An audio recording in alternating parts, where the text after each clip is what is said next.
Kellyanne Conway. George Conway has been criticizing the president on Twitter for months, questioning Trump's mental health in recent posts, and now Trump has fired back, calling Conway a total loser. Our senior national correspondent Terry Moran is in Washington with the story. Good morning, Terry.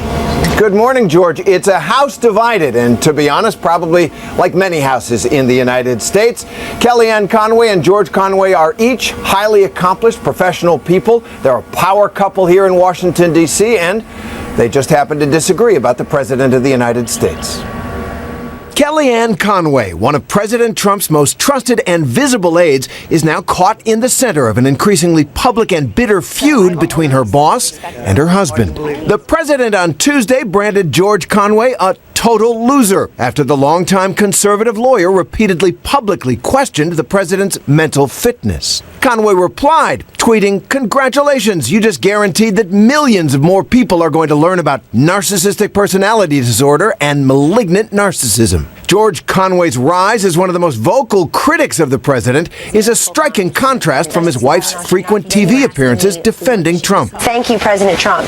Here's how Kellyanne Conway handled the situation this week. Your husband has been tweeting his concerns about the president's mental fitness for office. Are those concerns that you share, or how do you deal with? No, I don't share those concerns. And I have 4 kids, and I was getting them out of the house this morning before I got here and talked to the president about substance. So I may not be up to speed on all of them. On Tuesday, her husband told the Washington Post he needs to get it off his chest, using Twitter, quote, "so I don't end up screaming at her about it." I don't think she likes it, but I've told her I don't like, the administration. So it's one of these things. He also told the Washington Post, quote, "the mendacity, the incompetence, it's just maddening to watch."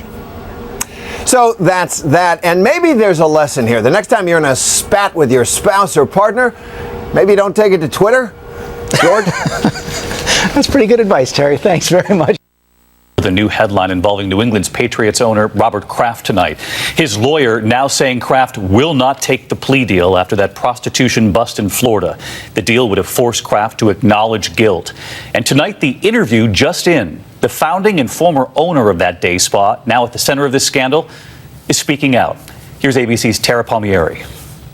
She's the woman smiling beside President Trump and his family at glitzy fundraisers and Lago events. She's also the founder and former owner of a Florida massage parlor, recently busted as an alleged front for sex trafficking. A sting that led to the arrest of the president's good friend, Patriots owner Robert Kraft. Cindy Yang sold the spa 6 years ago, but since the raid, her Trump connection now under the microscope. Congressional Democrats calling for an FBI counterintelligence investigation into whether Yang sold access to the Trumps to Chinese business people. Sitting down with me today, she denied it all, saying she's just a fan of the president's. I believe he's the best business person. I'm the small business person too. I would believe that we will make the American great again. That reason I become the Republican. Federal records show Yang and her family have contributed over $50,000 to pro-Trump and pro-Republican organizations since 2017. On Super Bowl Sunday, she was at Trump's golf club having her picture taken with the president. That day, I think more than 100 people take a picture with them. Only my picture got trouble. The Super Bowl event, you got some of your Super clients. only by myself. Oh, you didn't take any clients? No, because I didn't, just myself. The Patriots won the Super Bowl. The owner, Robert Kraft, now facing charges stemming from the raid on that spa Yang once owned. Prosecutors offered him a plea bargain, but tonight we have learned Kraft has turned it down. For her part, Yang says she knows nothing about alleged illicit activity.